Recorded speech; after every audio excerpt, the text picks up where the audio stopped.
Seluruh mahasiswa boleh masuk untuk mengikuti kuliah Live FB, mata kuliah eksposisi Kristologi. Oke, baik. Sebelum kita mulai, kita satu dalam doa. Bapa, dalam nama Tuhan Yesus, kami bersyukur hari ini seluruh mahasiswa STT Spirit, baik yang ada di kelas Tondano, Sulawesi Utara, kelas Tahuna, kelas Timika, Tuhan, akan mengikuti perkuliahan, Tuhan, mata kuliah eksposisi Kristologi pada hari ini, Tuhan. Biar Tuhan mengurapi hamba-Mu yang akan mengajarkan segala sesuatu yang Kau perintahkan untuk diajarkan kepada seluruh mahasiswa STT Spirit. Biar Tuhan, hikmat Tuhan turun atas hamba-Mu dan seluruh mahasiswa STT Spirit biar dapat memahami, mengerti akan mata kuliah yang disampaikan pada hari ini, Tuhan.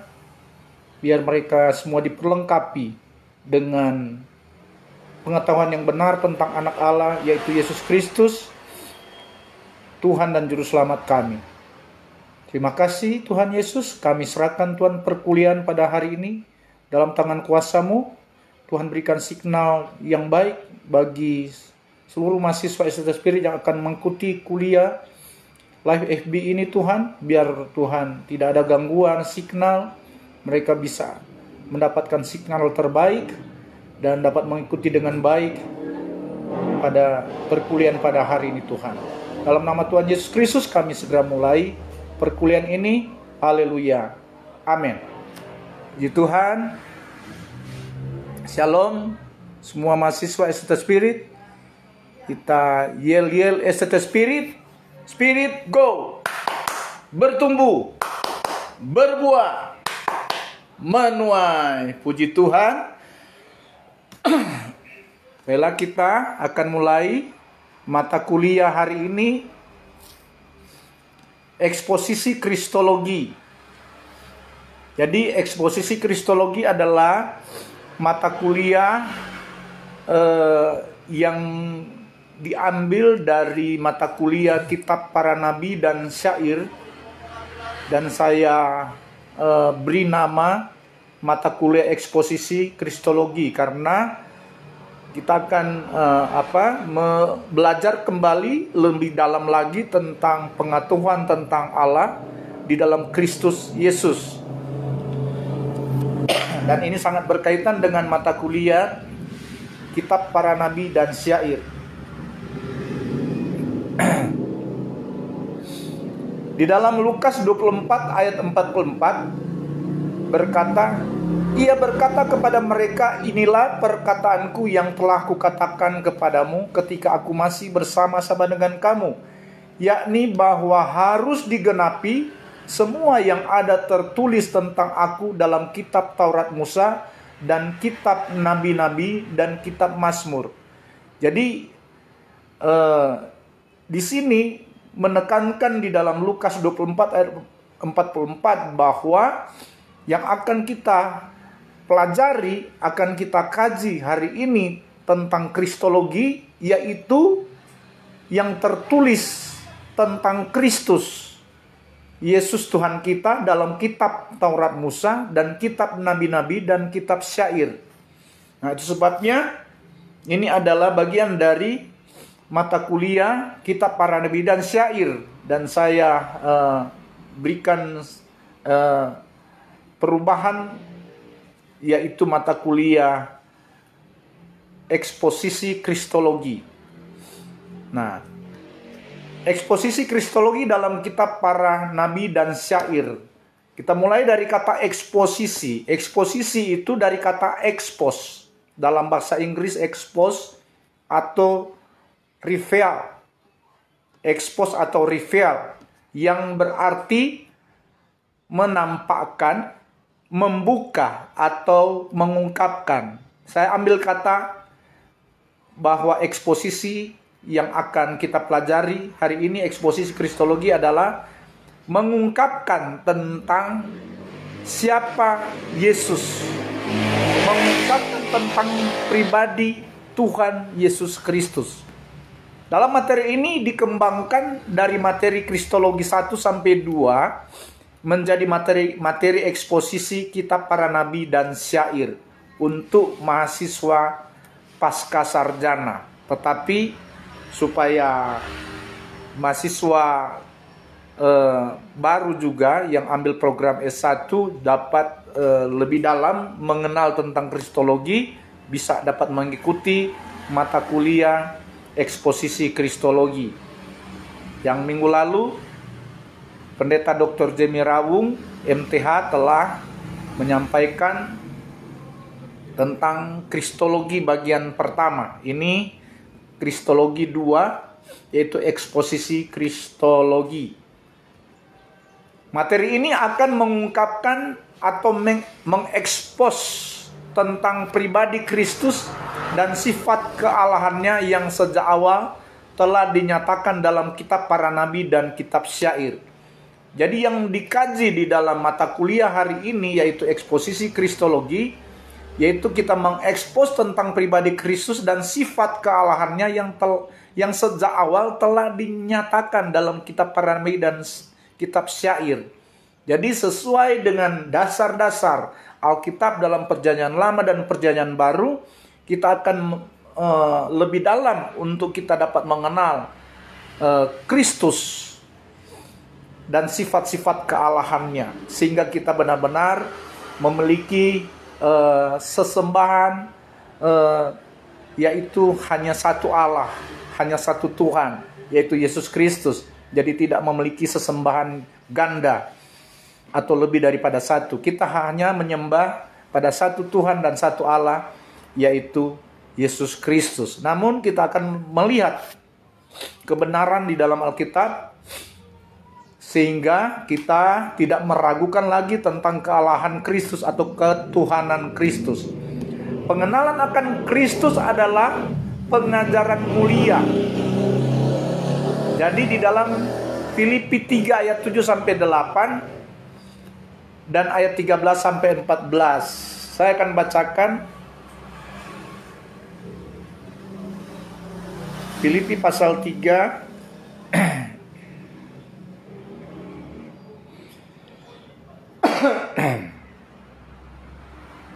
Filipi 3 ayat 7 sampai 8. Demikian firman Tuhan.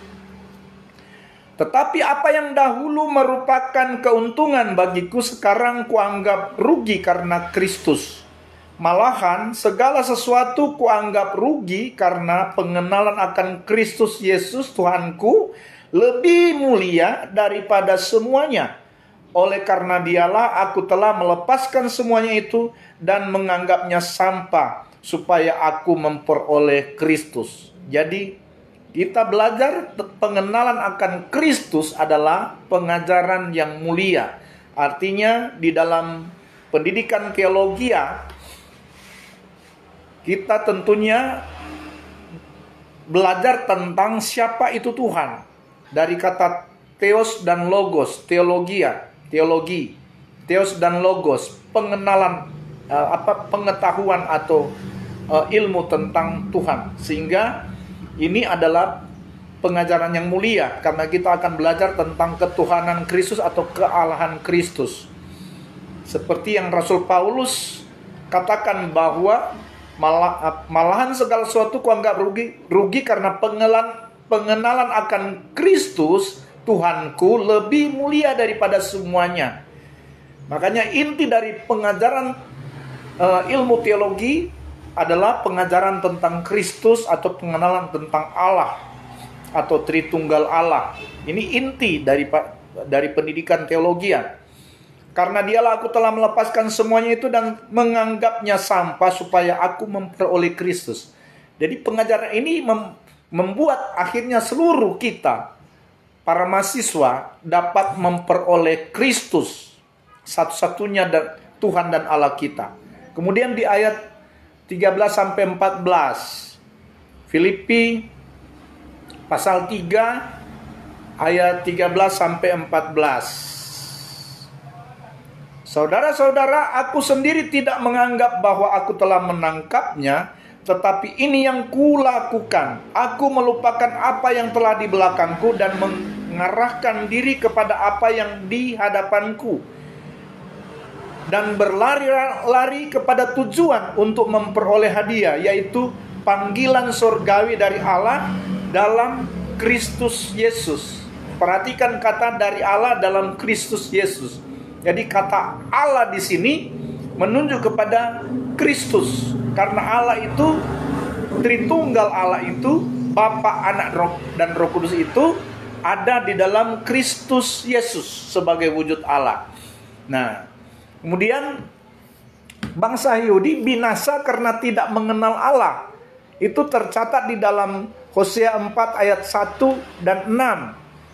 Orang-orang Yahudi dikatakan firman Tuhan, mereka binasa karena tidak mengenal Allah.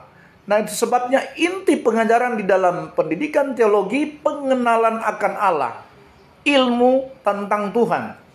Sampai kalau kita belajar ilmu tentang Tuhan, maka kita akan mengenal siapa Tuhan, siapa Allah yang kita sembah. Itu intinya. Di dalam sejarah sesembahan bangsa Israel, kita melihat bangsa Israel pada abad kedua sampai abad ke-6 sebelum Masehi menyembah dewa-dewa yang dijadikan Elohim atau ilah-ilah. Jadi bangsa Israel pada abad kedua itu mereka menyembah dewa-dewa yang mereka jadikan sebagai Tuhan. Kata Tuhan atau Allah di dalam bahasa Ibrani itu Elohim. Ilah-ilah itu jamak, atau Allah-Allah yang mereka jadikan Tuhan. Ada dewa, ada patung. Itu yang dilakukan oleh bangsa Israel pada abad kedua.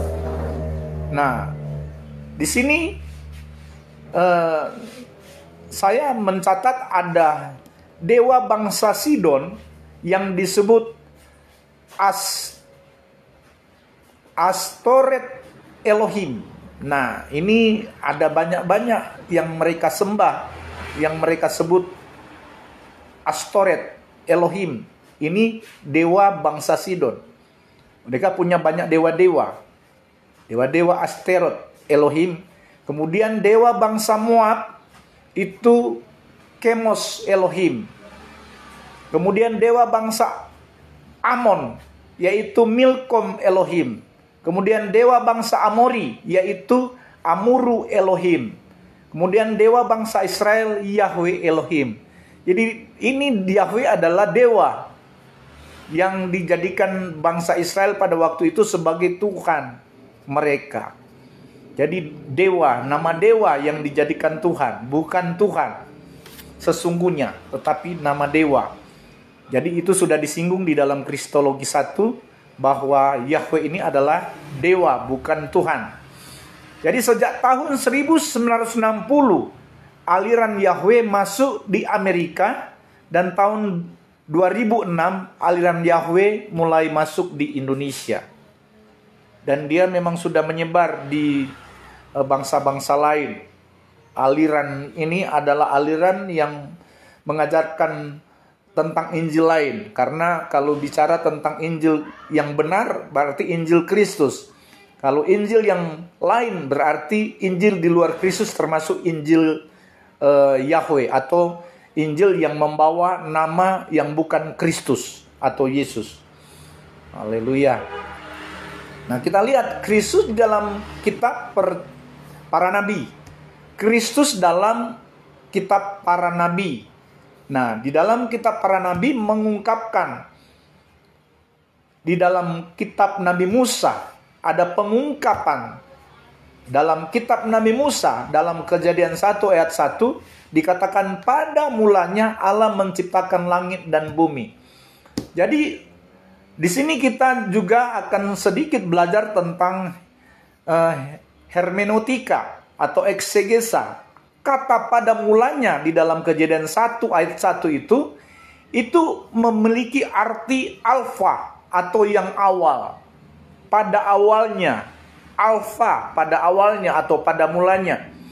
Nah, Jadi kata pada mulanya ini menunjuk pada Kristus sebagai Alfa dan Omega, yang awal dan yang akhir. Jadi menunjuk pada Kristus. Makanya Kristus dalam kitab para nabi itu sudah diungkapkan kealahannya atau ketuhanannya. Pada mulanya Allah menciptakan. Siapa yang menciptakan langit dan bumi? Dalam Kejadian 1 ayat 1, dialah Yesus Kristus, Tuhan kita. Nah, kemudian saudara boleh menulis ayat-ayat yang saya bacakan di dalam Wahyu 1 ayat 8 dan ayat 17. Kemudian Wahyu 2 ayat 8, Wahyu 11 ayat 17, kemudian Wahyu 22 ayat 13. Itu menunjukkan bahwa Yesus adalah Alfa, yang awal, yang mulanya. Dia adalah Alfa dan Omega. Kristus adalah Alfa dan Omega. Jadi saudara tulis ayat-ayatnya. Wahyu 1 ayat 8 dan ayat 17. Wahyu 2 ayat 8. Wahyu 11 ayat 17. Wahyu 27 ayat 13. Yang menyebutkan bahwa Yesus itu adalah yang awal dan yang akhir. Yang Alfa dan Omega. Pada mulanya adalah Kristus, Alfa. Dan pada akhirnya adalah Kristus. Pada mulanya ini dari sejak kekekalan sampai pada kekekalan adalah Kristus. Ini ditulis dalam kitab para nabi. Kemudian di dalam Kejadian 1 ayat 1 sampai 3 dikatakan, berfirmanlah Allah, jadilah terang, lalu terang itu jadi.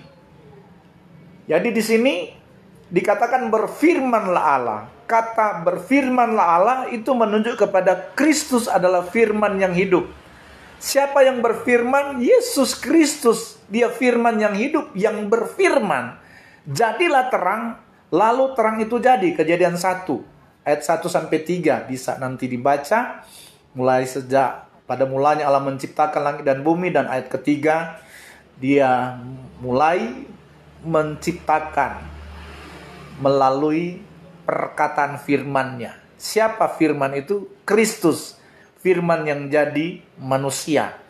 Nah, dikatakan berfirmanlah Allah itu awal daripada firman. Berfirmanlah Allah. Nah, dalam Yohanes 1 ayat 1 jelas sekali, pada mulanya adalah firman. Yang awal adalah firman. Yang awal ada Yesus, adalah Yesus. Yohanes 1 ayat 1 sampai 5 dan ayat 14 dikatakan firman telah menjadi manusia. Jadi pada mulanya adalah firman. Firman itu bersama-sama dengan Allah. Firman itu adalah Allah. Dan ayat 14, firman telah menjadi manusia. Siapa yang disebut manusia di sini? Yaitu Kristus Yesus, Allah yang menjadi wujud manusia. Makanya dia disebut sebagai anak Allah atau wujud daripada Allah. Jadi kata pada mulanya itu menunjuk pada kata Alfa, yang kekal, awal kekal. Awal kekal, Alfa. Jadi menunjuk kepada Kristus, sang pencipta langit, bumi, dan segala isinya. Ini sesuai dengan firman Tuhan. Kemudian dalam Kejadian 1 ayat 26 bagian A, baiklah kita menjadikan manusia menurut gambar dan rupa kita. Siapa yang sedang berbicara di sini? Adalah Yesus. Kenapa ada kata kita di sini? Seolah-olah hanya ada lebih dari satu pribadi. Di sini memang menunjukkan bahwa Kristus yang di dalamnya ada Allah Bapa, yaitu kehendaknya Kristus.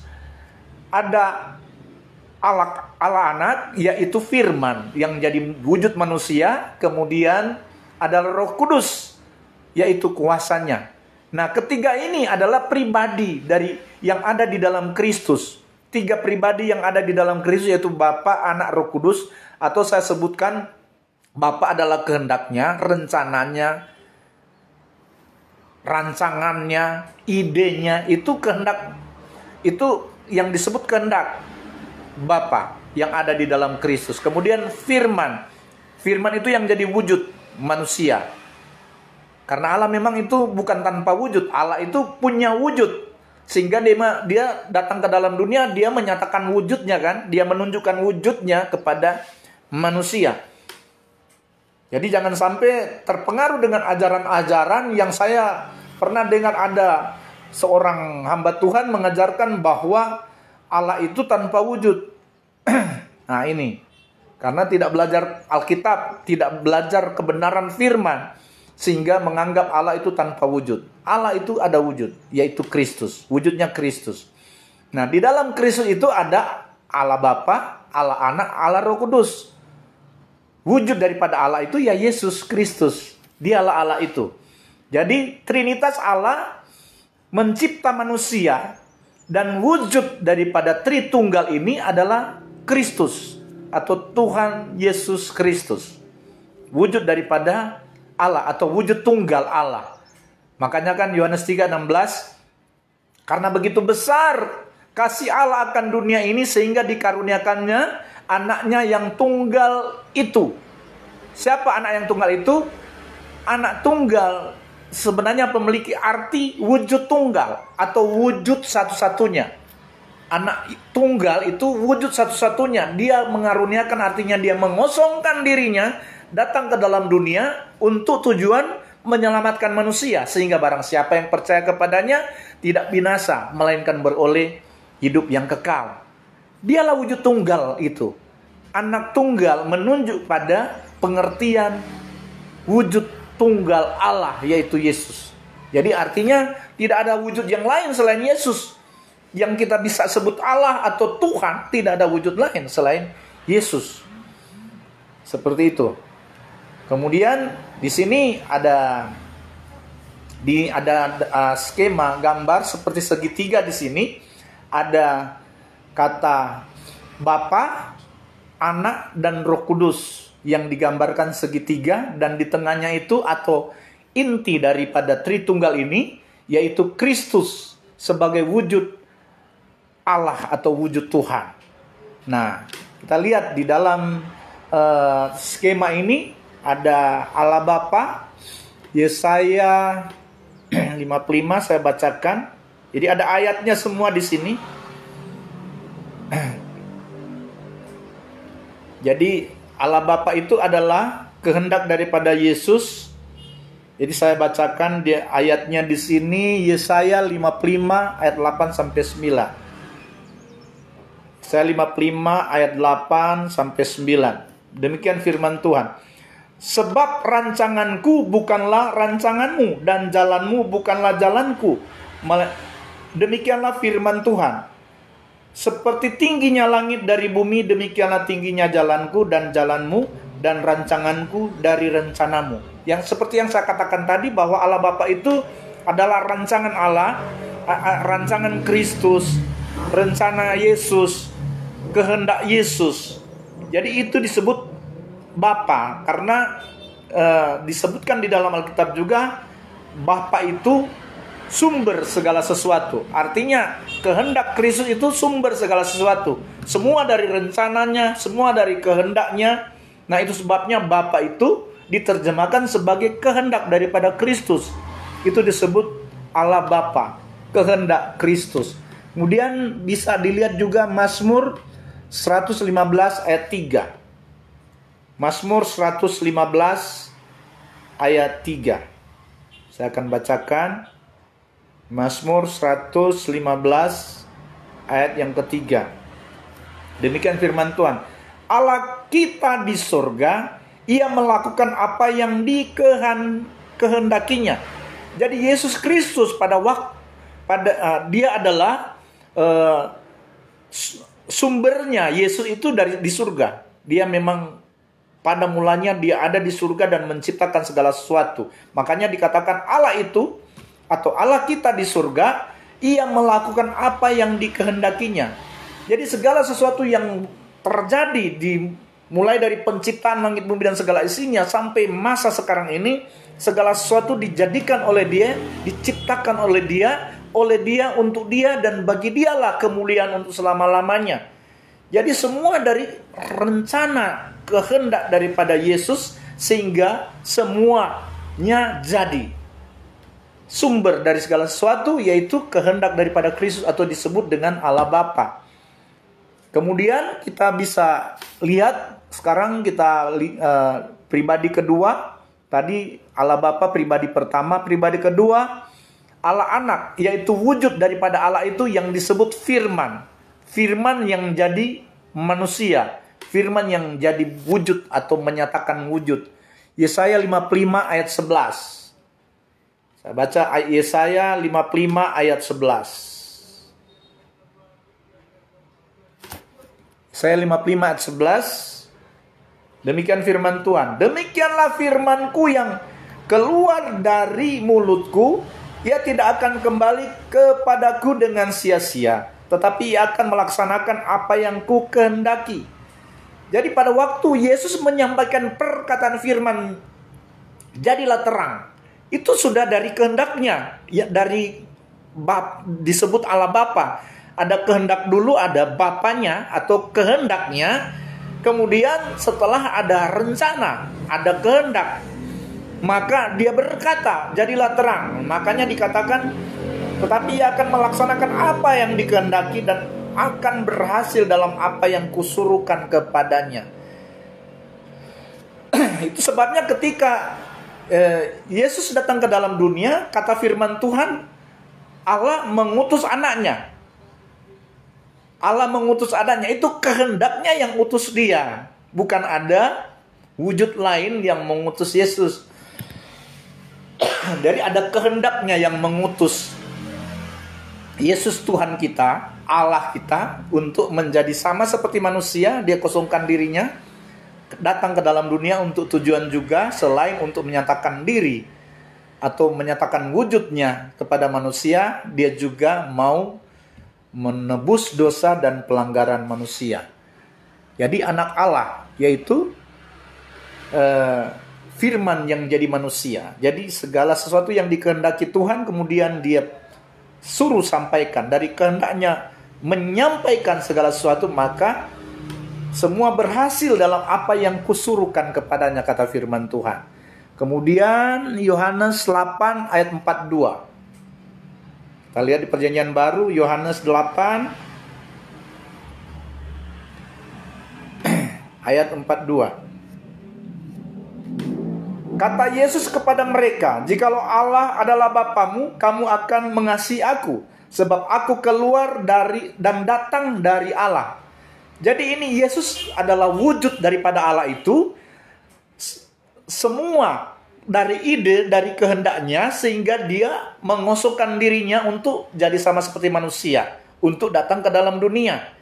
Jadi keluar dari kehendak. Yesus itu keluar dari kehendaknya, makanya dia disebut sebagai anak Allah.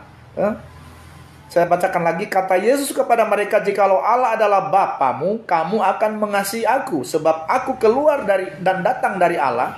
Yang dimaksud itu kehendaknya Allah Bapa, dan aku datang bukan atas kehendakku sendiri, melainkan dialah yang mengutus aku. Artinya dia dari kehendaknya yang mengutus dia datang ke dalam dunia. Bukan ada pribadi lain atau wujud yang lain yang mengutus dia.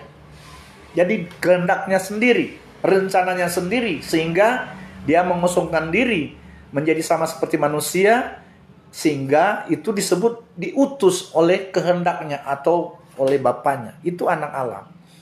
Dan dialah firman yang hidup itu, firman yang jadi manusia atau firman yang jadi wujud manusia. Tapi bukan berarti dia jadi wujud manusia, dia hanya manusia, tidak. Dia Allah yang jadi manusia. Tapi setelah dia melakukan segala sesuatu, dia telah menebus dosa pelanggaran manusia, mati di salib, kemudian dia bangkit, naik ke surga, dia kembali dalam keutuhan kealahannya. Kemudian sekarang kita bahas tentang Roh Kudus. Roh Kudus itu adalah kuasa daripada Kristus. Nah, di dalam Kolose 1 ayat 15 sampai 17. Kita baca Kolose pasal 1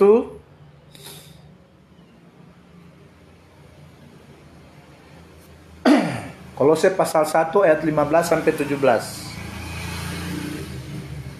Demikian firman Tuhan. Ia adalah gambar Allah yang tidak kelihatan. Disebut dia adalah gambar Allah yang tidak kelihatan, atau wujud Allah yang tidak kelihatan, yaitu Roh Kudus. Nah, yang sulung, yang lebih utama dari segala yang diciptakan.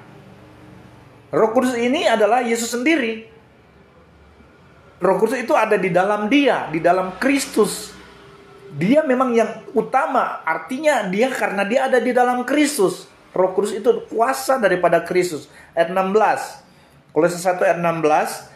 Karena di dalam dialah telah diciptakan segala sesuatu. Di dalamnya, dan karena di dalam dialah, karena Roh Kudus ini ada di dalam Kristus sebagai kuasa Kristus, diciptakan segala sesuatu.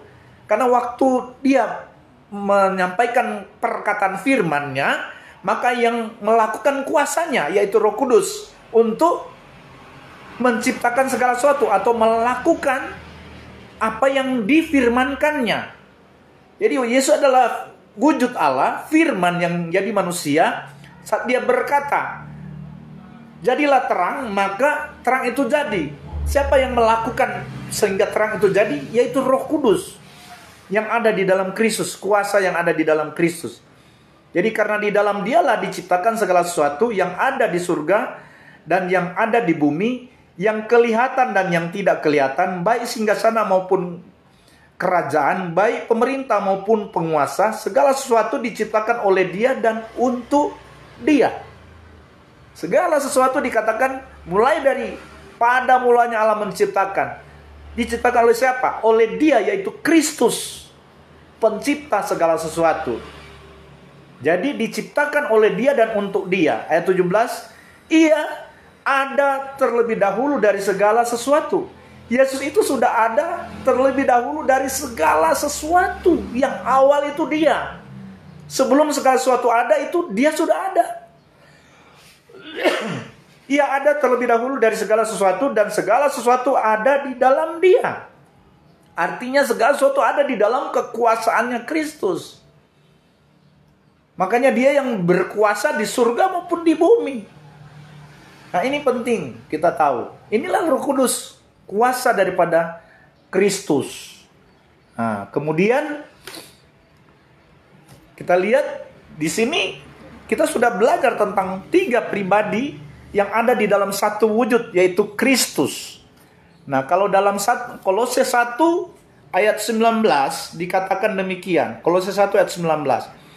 Karena seluruh kepenuhan Allah berkenan diam di dalam dia.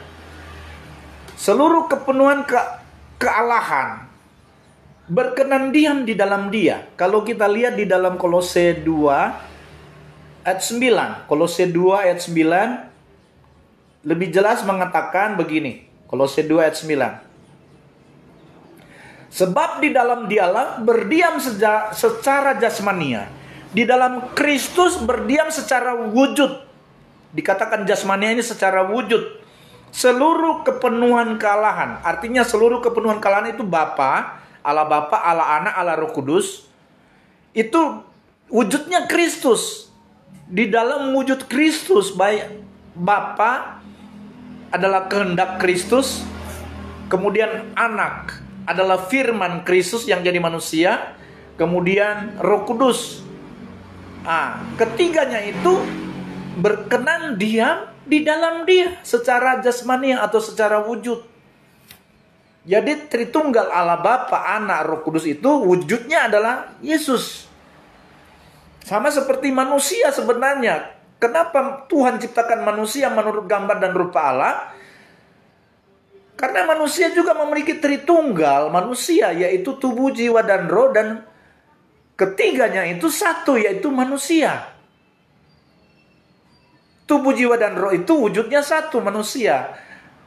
Bapa, Anak, dan Roh Kudus itu wujudnya satu, yaitu Yesus Kristus, Tuhan kita. Nah, itulah Tritunggal yang sebenarnya yang harus kita ketahui. Kemudian juga bisa dibaca di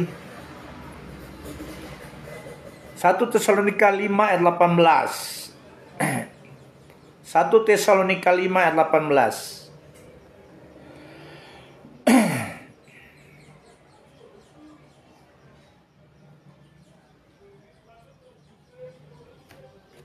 1 Tesalonika 5 ayat 18. Mengucap syukurlah dalam segala hal, sebab itulah yang dikehendaki Allah di dalam Kristus Yesus bagi kamu. Jadi kehendak Allah yaitu Bapa di dalam Kristus Yesus. Sama dengan Roh Kudus, yaitu Roh Kudus itu kuasa Kristus sehingga dia ada di dalam Kristus Yesus. Roh Kudus wujudnya adalah Yesus. Kemudian kita lihat lagi di Filipi 2 ayat 1. Ini kita mesti baca ayat-ayat ini supaya kita tahu bahwa semua pengajaran ini bersumber dari firman Tuhan. Filipi 2 ayat yang pertama. Kemudian Filipi 2 ayat 6 sampai 7. Saya baca Filipi 2 ayat 1 dulu. Demikian firman Tuhan. Jadi karena di dalam Kristus ada nasihat, ada penghiburan, kasih, ada persekutuan roh, ada kasih mesra dan belas kasihan. Kemudian Filipi 2 ayat 6 sampai 7. Demikian firman Tuhan. Hendaklah kamu dalam hidupmu bersama menaruh pikiran dan perasaan yang terdapat juga dalam Kristus Yesus, yang walaupun dalam rupa Allah, yang walaupun wujud Allah, rupa ini wujud daripada Allah, tidak menganggap kesetaraan dengan Allah itu sebagai milik yang harus dipertahankan. Karena dia Allah yang ketika datang ke dalam dunia, dia mengosongkan diri. Dia jadi sama seperti manusia. Ayat 7, Filipi 2 ayat 7. Melainkan telah mengosongkan dirinya sendiri dan mengambil rupa seorang hamba dan menjadi sama dengan manusia. Jadi dia dikatakan dalam Alkitab bahwa dia diutus Bapaknya, artinya dia mengosongkan dirinya oleh kehendaknya menjadi sama seperti manusia. Jadi tidak ada yang mengutus dia, tetapi oleh kehendaknya dia mau mengosongkan diri, meninggalkan kealahannya, jadi sama seperti manusia. Seperti itu cara kita memahami firman Tuhan tentang Kristus. Tapi waktu dia jadi sama seperti manusia, bukan berarti dia hanya manusia, tapi dia tetap Allah. Karena dia hanya mengosongkan dirinya.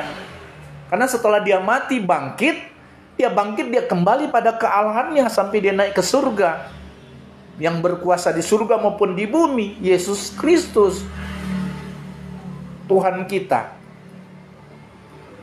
Jadi ajaran seperti ini ada orang yang sudah mulai menuduh, oh ini pengajaran oneness. Mereka anggap kita tidak belajar tentang Tritunggal. Hanya kita tahu Yesus saja tanpa mengetahui ini ada latar belakangnya dari Tritunggal. Tetapi tiga itu Bapa, Anak, Roh Kudus wujudnya satu. Kemudian ada bilang lagi, oh ini pengajaran Yesus only. Ya memang hanya Yesus kan yang kita sembah, hanya satu-satunya Tuhan dan Allah kita.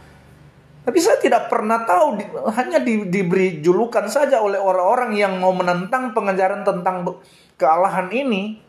Ada orang yang mau menentang pengajaran kebenaran tentang Kristus, pengungkapan yang benar tentang Kristus atau eksposisi tentang Kristologi. Banyak orang menganggap bahwa ini oneness, ini Yesus only. Ya memang hanya Yesus yang harus kita sembah. Sebagai orang Kristen, Kristen itu artinya pengikut Kristus. Kenapa kita mau sembah lain? Sudah ikut yang lain. Yesus juga yang tebus kita dari dosa dan pelanggaran kita, kok kita mau ikut lain? Kalau kita ikut lain ya pasti itu bukan Tuhan. Kalau kita ikut nama lain pasti itu bukan Allah. Yang Tuhan atau Allah itu hanya Yesus satu-satunya Tuhan dan Allah kita. Jadi hanya Yesus memang. Sekali Yesus, selamanya Yesus. Harapanku tak akan hilang. Karena kasih-Nya sekarang ku ada. Oh Yesusku, ku cinta Kau selamanya. Cintai Kristus. Bertahan di dalam iman kepada Kristus sampai Dia datang kedua kalinya. Yesus datang kedua kalinya untuk menjemput kita di awan-awan permai. Jadi kita bukan hanya sekedar mengenal, tetapi kita akan mencapai keselamatan kekal di dalam pengenalan akan Kristus. Karena inti keselamatan kekal, kita harus mengenal Dia dengan benar. Sampai hati kita melekat kepadanya. Haleluya. Kemudian di sini juga ada gambar segitiga yang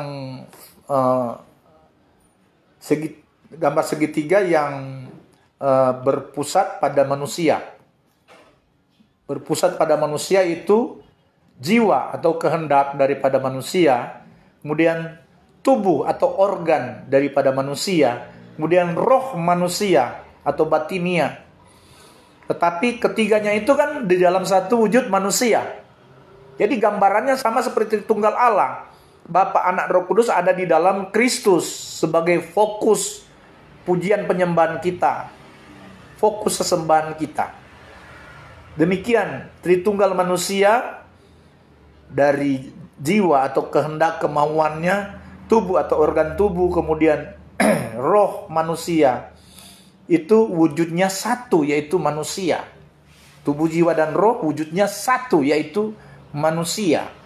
Kenapa kita ambil contoh Tritunggal Allah itu dalam Tritunggal manusia? Karena pada waktu Allah menciptakan langit dan bumi, waktu Allah menciptakan manusia, Tuhan bilang apa? Baiklah kita menciptakan manusia menurut gambar dan rupa kita.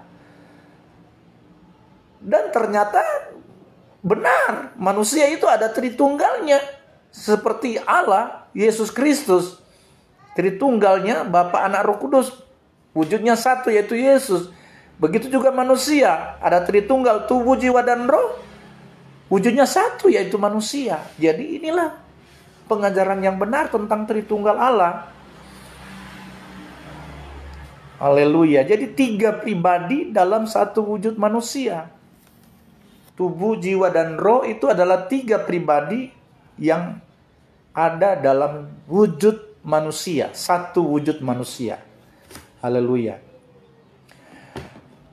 Kita lihat, ini kan dari kata eksposisi itu saya angkat dari pengertian pengungkapan, mengungkap atau menjabarkan tentang Kristus.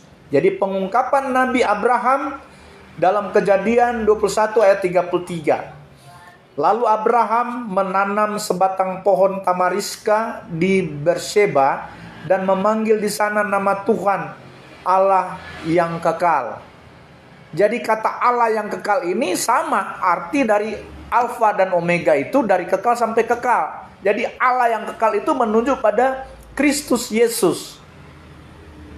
Kristus Alfa dan Omega, dari kekal sampai kekal. Nah, jadi pengungkapan Nabi Abraham dalam Kejadian 21 ayat 33. Yesus adalah Allah yang kekal karena Dia Alfa dan Omega. Kemudian ada juga pengungkapan Nabi Yakub. Makanya ini kan sama seperti mata kuliah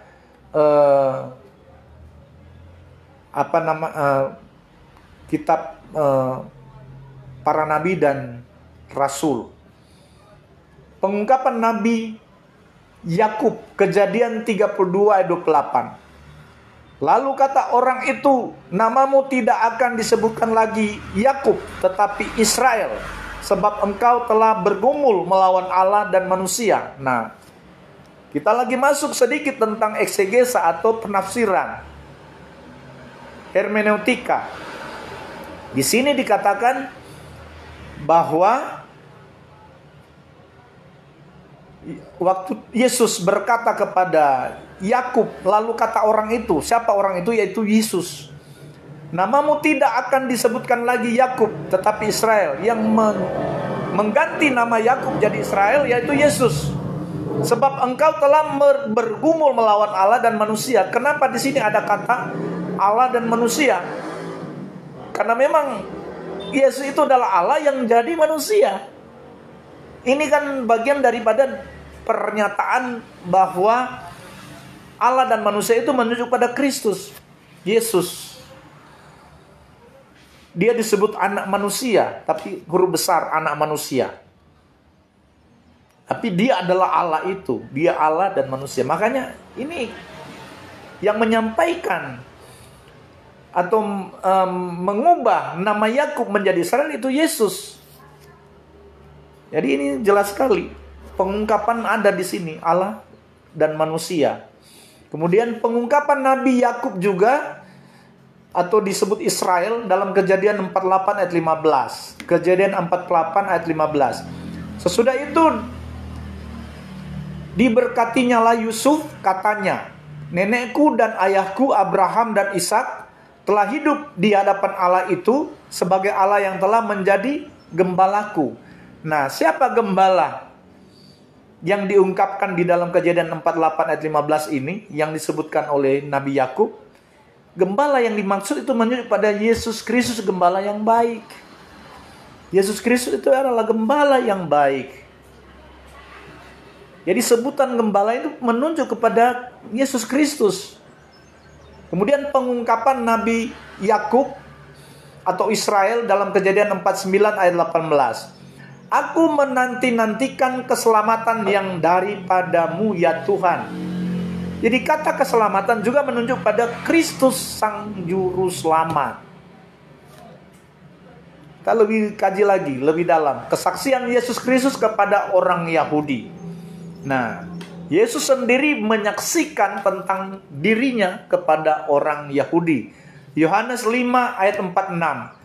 Sebab jikalau kamu percaya pada Musa, tentu kamu akan percaya juga kepadaku, sebab ia telah menulis tentang aku. Ini yang mengatakan ini. Yesus, dia menyatakan kepada orang-orang Yahudi. Karena waktu Yesus mengajar kepada orang-orang Yahudi hanya bersikeras untuk hanya percaya pada ajaran Musa. Mereka berpegang pada Taurat Musa. Maka Yesus menyampaikan ini kepada orang-orang Yahudi, yang agama Yahudi. Sebab jikalau kamu percaya kepada Musa, tentu kamu akan percaya juga kepadaku. Sebab ia, yaitu Musa, telah menulis tentang aku. Jadi yang ditulis Musa dari Kejadian, Keluaran, Imamat, Bilangan, Ulangan, 5 kitab Musa. Pentatuk. 5 kitab Musa atau disebut Pentatuk. Musa menulis tentang Yesus. Itu sebabnya siapa pencipta alam semesta? Yesus. Ditulis oleh Musa. Haleluya. Jadi Yohanes 5 tempat 6. Saudara harus pegang ayat ini. Karena ini adalah ayat pegangan.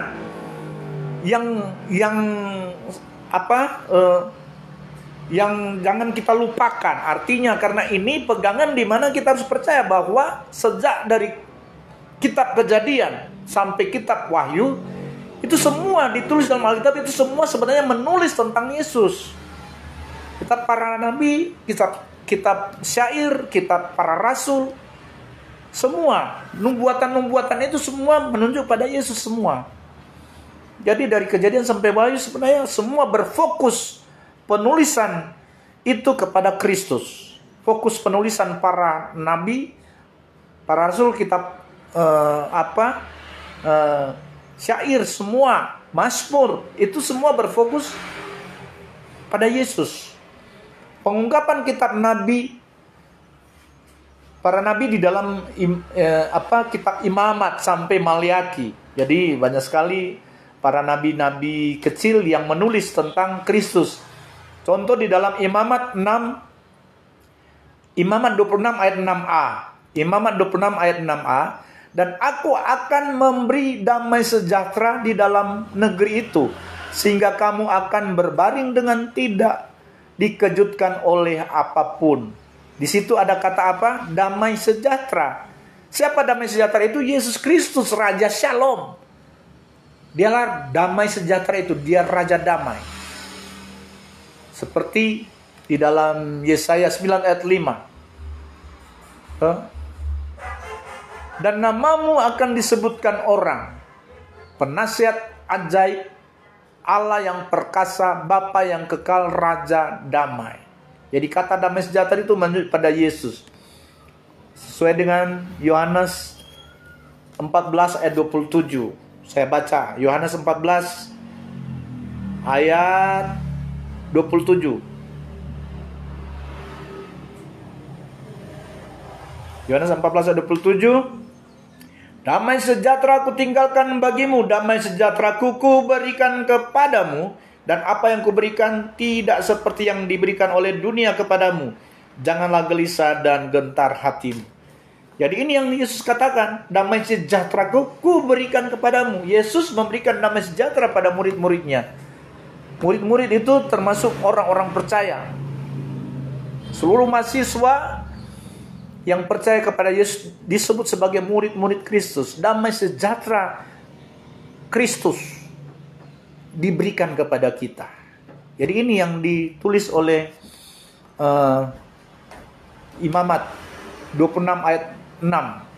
Aku akan memberi damai sejahtera. Dan itu dikatakan Yesus, aku memberi damai sejahtera kepadamu. Kemudian pengungkapan Nabi Yesaya. Nah, saya sudah bacakan ini, Yesaya 9 ayat 5b. Namanya disebutkan orang, penasihat yang ajaib, Allah yang perkasa, Bapa yang kekal, Raja damai. Ini semua menunjuk pada Kristus. Siapa penasihat ajaib itu? Yesus, dia firman yang hidup, firman yang ajaib. Kemudian Allah yang perkasa. Siapa Allah perkasa? Kristus, karena dialah Elohim. Arti Elohim itu sebenarnya pencipta yang perkasa. Allah pencipta yang perkasa, yaitu Tritunggal.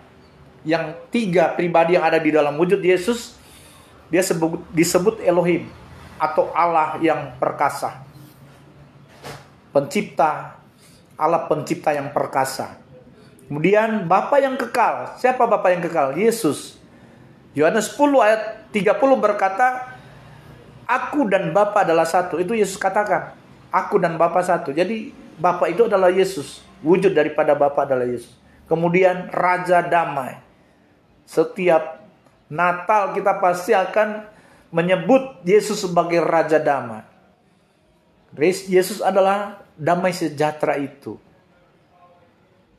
Dia yang membawa damai, perdamaian antara Allah dan manusia. Yesus perantaranya. Tapi sebenarnya dialah Allah yang mengusungkan diri jadi sama seperti manusia, menjadi perantara antara manusia dan Allah, menjadi perantara antara manusia dan dirinya sebagai Allah. Yesaya 26 ayat 4. Percayalah kepada Tuhan selama-lamanya, sebab Tuhan Allah adalah gunung batu yang kekal. Jadi kata gunung batu yang kekal ini menunjuk juga kepada Kristus, sang batu penjuru itu. Gunung batu yang kekal adalah Yesus. Nah, dikatakan percayalah kepada Tuhan, yaitu Yesus, selama-lamanya, seumur hidup kita. Percaya, bertahan kepada iman kepada Yesus. Sebab Tuhan Allah, yaitu Yesus Kristus adalah gunung batu yang kekal. Dia akan membawa kita kepada kehidupan yang kekal. Kemudian pengungkapan Nabi Yesaya dalam Yesaya 45 ayat 21b. Bukankah aku Tuhan? Tidak ada yang lain, tidak ada Allah selain daripadaku. Allah yang adil dan juru selamat, tidak ada yang lain kecuali aku. Ini kata Yesus. Karena ada sentilan di sini, juru selamat. Siapa juru selamat itu? Yesus Kristus. Jadi tidak ada Allah yang lain kecuali aku, kata Tuhan Yesus. Nah, ini jelas sekali supaya kita paham tentang kebenaran. Jangan kita disesatkan dengan ajaran-ajaran nabi-nabi palsu, guru-guru palsu di akhir zaman ini. Supaya kita kuat di dalam Kristus sampai Tuhan Yesus datang kedua kalinya menjemput kita semua untuk menikmati janji kehidupan kekal. Haleluya. Kita juga bisa lihat di dalam Yesaya 43 ayat 11. Yesaya 43 ayat 11.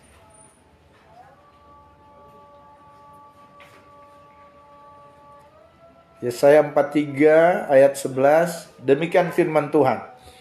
Akulah Tuhan dan tidak ada juru selamat selain daripadaku. Nah, ini sudah tadi. Tidak ada yang lain kecuali aku. Kemudian Kisah Para Rasul 4 ayat 12. Kisah Para Rasul 4 ayat 12. Demikian firman Tuhan. Dan keselamatan tidak ada di dalam siapapun juga selain di dalam Dia, yaitu Yesus. Sebab di bawah kolong langit ini tidak ada nama lain yang diberikan kepada manusia yang olehnya kita dapat diselamatkan. Artinya kita tidak dapat selamat tanpa Yesus. Kita harus memiliki Kristus. Bagaimana kita memiliki Kristus? Percaya bahwa Dialah Allah dan Tuhan kita satu-satunya. Itu memiliki Kristus. Jangan kita menyangkal Dia. Kalau kita kita meragukan tentang kealahan Kristus sampai kita pikir, oh Dia hanya manusia, Dia hanya anak dari anak Allah, ada Bapaknya yang lebih berkuasa. Nah, itu kita meragukan tentang kekuasaan Allah. Karena Bapa itu Yesus sendiri, Allah itu Yesus, Tuhan itu Yesus. Tidak ada yang lain. Ini kata firman Tuhan, bukan kata saya. Kata firman Tuhan, tidak ada yang lain. Tidak ada juru selamat yang lain selain Yesus yang juru selamat itu. Makanya Dia datang ke dalam dunia jadi sama seperti manusia untuk tebus dosa dan kesalahan kita. Tujuannya apa? Supaya kita selamat. Barang siapa yang percaya tidak binasa, melainkan beroleh hidup yang kekal. Haleluya.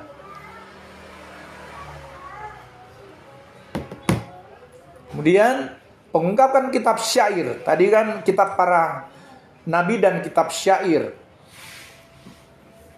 Pengungkapan kitab syair itu Mazmur, salah satu kitab syair. Mazmur 119 ayat 30. Aku telah memilih jalan kebenaran, telah menempatkan hukum-hukum-Mu di hadapanku. Jadi siapa jalan kebenaran? Kata pemazmur, aku telah memilih jalan kebenaran. Siapa yang Dia pilih sebagai jalan kebenaran? Yesus adalah jalan, kebenaran, dan hidup. Yohanes 14 ayat 6. Yesus berkata, akulah jalan, kebenaran, dan kehidupan. Akulah jalan, kebenaran, dan keselamatan. Yesus. Jadi sudah disampaikan lewat kitab syair, kitab Mazmur. Kemudian pengungkapan kitab syair dalam Amsal. Amsal juga adalah salah satu kitab syair. Amsal 12 ayat 28. Di jalan kebenaran terdapat hidup, tetapi jalan kemurtatan menuju maut. Apa artinya? Jalan kebenaran kan Yesus. Di jalan kebenaran terdapat kehidupan. Tetapi jalan kemurtatan, yaitu jalan di luar Yesus atau Injil lain, Injil di luar Yesus, menuju apa? Maut. Jadi itu sebabnya jalan menuju pada kebenaran, keselamatan, yaitu Yesus Kristus, jalan kebenaran dan hidup. Haleluya. Kemudian eksposisi kitab para nabi dan kitab syair dan rasul tentang Kristus adalah Allah yang Maha Kuasa atau El Shaddai. Nanti saudara tulis di sini, saya akan bacakan ayat-ayatnya. Saudara nanti tulis. Nanti setelah ini saya akan bagikan videonya ke grup supaya saudara bisa mengulang lagi mengikuti kuliah ini. Kemudian bisa mencatat ayat-ayat yang saya bacakan. Jadi Allah yang Maha Kuasa atau Allah El Shaddai itu tertulis lengkap di dalam setiap firman di dalam Alkitab. Pertama, Kejadian 17 ayat 1. Kemudian Kejadian 35 ayat 11. Keluaran 6 ayat 3. Dan Keluaran 6, Keluaran 6 ayat 3. Kemudian Bilangan 24 ayat 4 dan 16. Bilangan 24 ayat 4 dan ayat 16. Yang kedua, saudara bisa baca Rut 1 ayat 20 dan Rut 1 ayat 21. Ini yang ayat-ayat yang berbicara tentang Allah yang Maha Kuasa atau Yesus Kristus, seperti yang ditulis dalam Wahyu 3:8. Yesus itu adalah Allah Maha Kuasa. Nah, ditulis di ayat-ayat yang saya bacakan. Rut 1 ayat 20 dan Rut 1 ayat 21. Kemudian yang ketiga, Ayub 5 ayat 17, Ayub 6 ayat 4, Ayub 6 ayat 14, Ayub 8 ayat 5, Ayub 31 ayat 2, dan Ayub 33 ayat 4. Yang keempat,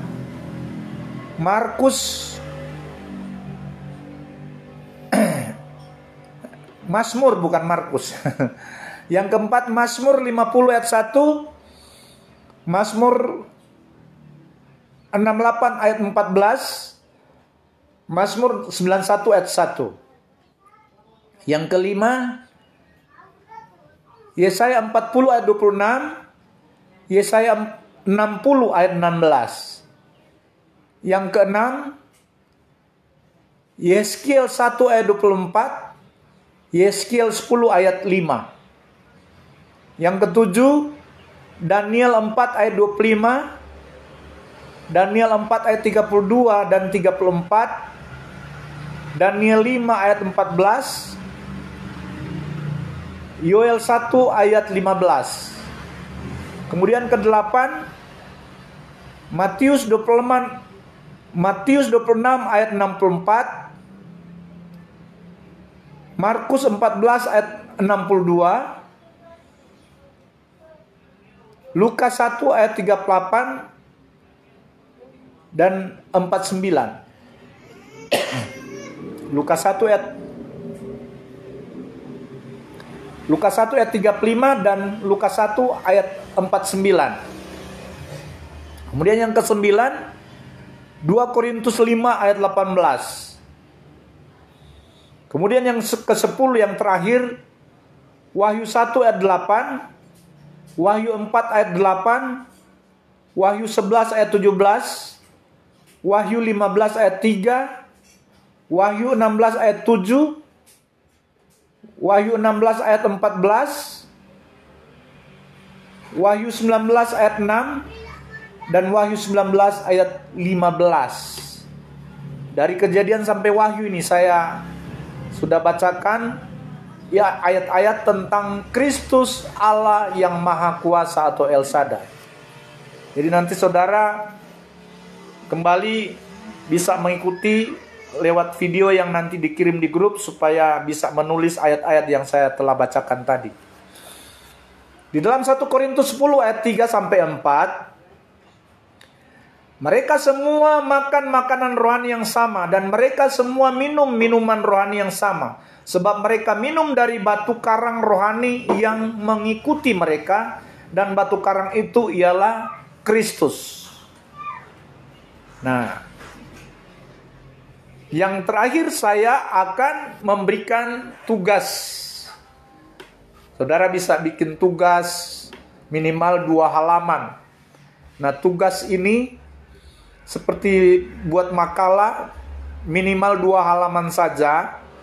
Jadi buatlah makalah eksposisi kitab para nabi dan syair yang mengungkapkan bahwa Kristus adalah apa. Jadi tadi kan saya sudah jelaskan tentang pengungkapan tentang Kristus di dalam apa yang telah tertulis dalam Alkitab, dan saya sudah jelaskan tentang Tritunggal Allah, bahkan tentang siapa Yesus yang sebenarnya. Nah, kita buat tugas, saudara buat tugas makalah minimal 2 lembar saja tentang eksposisi kitab para nabi dan syair yang mengungkapkan bahwa Kristus adalah apa. Jadi mungkin saudara boleh, selain apa yang saya sudah jelaskan di dalam eksposisi Kristologi, mungkin ada yang lain yang saudara bisa temukan. Bisa saja, misalnya saudara ambil 2 kata, Yesus adalah batu penjuru. Yesus itu batu penjuru adalah batu dasar. Kemudian Yesus adalah air kehidupan. Nah, mungkin halaman pertama tentang batu penjuru, baru kemudian bicara tentang air kehidupan atau roti kehidupan. Nah, ada banyak hal yang saudara akan dapatkan di dalam Alkitab. Ini belajar supaya saudara bisa juga mengkaji sendiri tentang siapa Yesus. Nah, mengkaji sendiri tentang siapa Yesus. Jadi ini tugas bagi mahasiswa, hanya tugas ringan, hanya makalah minimal 2 lembar, lebih dari 2 lembar lebih bagus, biar saudara bisa belajar juga membuat kajian-kajian di dalam Alkitab. Puji Tuhan, sampai di sini mata kuliah eksposisi Kristologi. Tuhan Yesus memberkati. Mari kita satu dalam doa. Terima kasih Tuhan Yesus, kami bersyukur kami boleh menyelesaikan mata kuliah eksposisi Kristologi Tuhan. Kami percaya seluruh mahasiswa diperlengkapi dengan mata kuliah ini dan mereka terus belajar dan belajar. Bahkan tugas yang akan mereka buat, Tuhan berikan mereka kemampuan untuk mereka dapat membuat tugas mereka masing-masing, sehingga mereka boleh belajar mengkaji studi dalam Alkitab tentang Kristus Yesus sebagai apa saja yang mereka bisa temukan dan sesuai dengan dasar firman Tuhan. Terima kasih Tuhan Yesus, kami mengucap syukur Tuhan sudah menyertai sepanjang perkuliahan kami. Sebab itu Tuhan, perkuliahan selanjutnya Tuhan juga tetap Tuhan sertai. Dosen-dosennya akan mengajar, Tuhan selalu berikan hikmat, akal budi dari Tuhan Yesus, dan seluruh mahasiswa terus diperlengkapi dengan setiap mata kuliah yang diberikan oleh setiap dosen. Dalam nama Tuhan Yesus Kristus, kami berdoa dan mengucap syukur. Haleluya. Amin. Puji Tuhan. Shalom. Tuhan Yesus memberkati kita semua.